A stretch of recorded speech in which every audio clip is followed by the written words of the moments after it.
It's week 32 of A Year of Wisdom. Let's get to reading.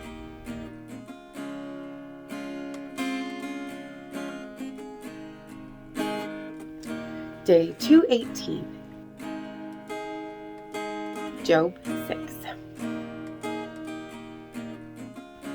Then Job answered and said, "If only my vexation could be well weighed, and my calamity could be lifted up together with it in the balances. For then it would be heavier than the sand of the seas. Therefore my words have been rash, for the arrows of Shaddai are in me. My spirit drinks their poison. The terrors of God are arrayed against me. Does the wild ass bray over grass, or the ox bellow over its fodder? Can tasteless food be eaten without salt, or is there taste in the white of a marshmallow plant? I refuse to touch them. They're like food that will make me ill. Oh, that my request may come, and that God may grant my hope, that God would decide that he would crush me, that he would let loose his hand and kill me. But it will still be my consolation, and I would recoil in unrelenting pain, for I have not denied the words of the Holy One. What is my strength that I should wait, and what is my end that I should hold out? Or is my strength like the strength of stones, or is my flesh bronze? Indeed, my help is not in me, and any success is driven from me. Loyal love should come from the afflicted from his friend, even if he forsakes the fear of Shaddai. My companions are treacherous, like a torrent bed. Like a stream bed of wadis, they flow away, which are growing dark because of ice upon them. It will pile up snow. In time, they dry up, they disappear. When it is hot, they vanish from their place. The paths of their way wind around. They go up into the wasteland, and they perish. The caravans of Tema looked. The traveling merchants of Sheba hoped for them. They are disappointed because they trusted. They came here, and they are confounded. For now you have become such. You see terrors, and you fear. Is it because I have said, 'Give to me,' or 'Offer a bribe for me from your wealth,' or 'Save me from the foe's hand,' or 'Ransom me from the tyrant's hand'? Teach me, and I myself will be silent, and make me understand how I have gone astray. How painful are upright words. But what does your reproof prove? Do you intend to reprove my words, and consider the words of a desperate man as wind? Even over the orphan you would cast the lot, and you would bargain over your friend. Therefore, be prepared, turn to me, and I surely will not lie to your face. Please turn, let no injustice happen.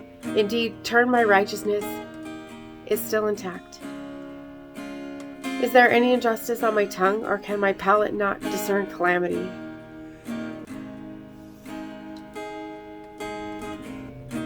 Day 218, Proverbs. Proverbs 6. My child, if you have pledged to your neighbor, if you have bound yourself to the stranger, if you are snared by the sayings of your mouth, if you're caught by the sayings of your mouth, do this then, my child, and save yourself. For you have come into the palm of your neighbor's hand. Go humble yourself, plead with your neighbor. Do not give sleep to your eyes or slumber to your eyelids. Save yourself like a gazelle from a hand, or like a bird from the hand of a fowler. Go to the ant, lazy, consider its ways and be wise. It has no chief, officer, or ruler. In the summer it prepares its food. In the harvest it gathers its sustenance. How long will you lie down, lazy? When will you rise up from your sleep? A little sleep, a little slumber, a little folding of the hands for rest. Like a robber shall your poverty come, and what you lack like an armed man. A worthless man, an evil man, goes around with deceitful speech, winking in his eye, shuffling in his foot, pointing in his fingers. Perversion in his heart, he devises evil. At all times he will send out discord. Upon such a man suddenly shall his calamity come. In a moment he will be damaged, and there is no healing. There are 6 things Yahweh hates, and 7 things are abominations of his soul: haughty eyes, a lying tongue, and hands that shed innocent blood, A devising heart, plans of deception, feet that hurry to run to evil. A false witness who breathes lies and sends out discord between brothers. My child, keep the commandment of your father and do not disregard the instruction of your mother. Bind them on your heart continually. Tie them upon your neck. When you walk, she will lead you. When you lie down, she will watch over you. And when you wake, she will converse with you. For like a lamp is a commandment, and instruction is light, and the way of life is the reproof of discipline, in order to preserve you from an evil woman, from the smoothness of the tongue of an adulteress. Do not desire her beauty in your heart. May she not capture you with her eyelashes. For the price of a woman, a prostitute, is the price of a loaf of bread, but the woman belonging to a man hunts precious life. Can a man carry fire in his lap and his clothes not burn? If a man walks upon the hot coals, will his feet not be burned? Thus, he who goes to the wife of his neighbor, any who touches her shall not go unpunished. People do not despise a thief when he steals to fill himself when he's hungry. But if he's found, he will pay sevenfold. Every possession of his house he shall give. He who commits adultery with a woman lacks sense. He destroys himself who does it. A wound and dishonor he will find, and his disgrace will not be wiped out. For jealousy is the fury of a husband, and he will not show restraint on the day of revenge. He will not accept any compensation, and he will not be willing, though the bribe is large. Ecclesiastes 6. Here is another misfortune that I've seen under the sun, and it is prevalent among humankind. God gives a man wealth, possessions, and honor so that he lacks nothing his heart desires, yet God does not enable him to enjoy it. Instead, someone else ends up enjoying it. This is vanity.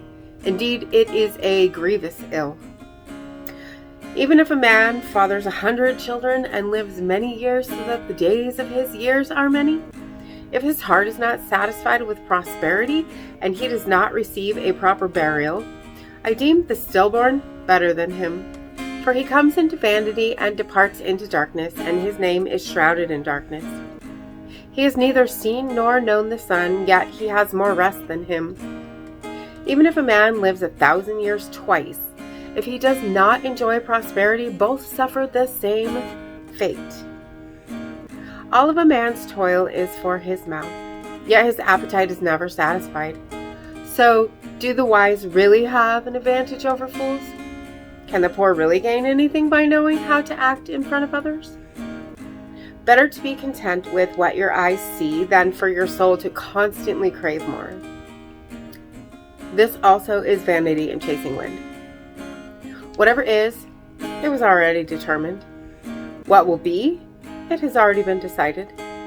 As for man, he cannot argue against what is more powerful than him. Increasing words only multiplies futility. How does that profit anyone? For who knows what is good for a man in his life during the few days of his fleeting life, which are fleeting as a shadow? For who can tell anyone what will happen in the future under the sun? And as always, thank you so much for being here today. If you haven't already, hit that subscribe button right there and click the bell if you want to get notifications. And hit that like button for me if you would. And I will see you tomorrow. Maranatha. Without a doubt, you'll carry me out of the storm. I'm standing at the crossroads. I'm lost without a clue. I need a big pink neon sign to show me what to do. I thank you, Lord. It glorifies you when you're the only answer. I praise you, Lord, for holding what's too much for me. And I'm amazed by you, Lord, because nothing's too big and nothing's too small to lay at your feet.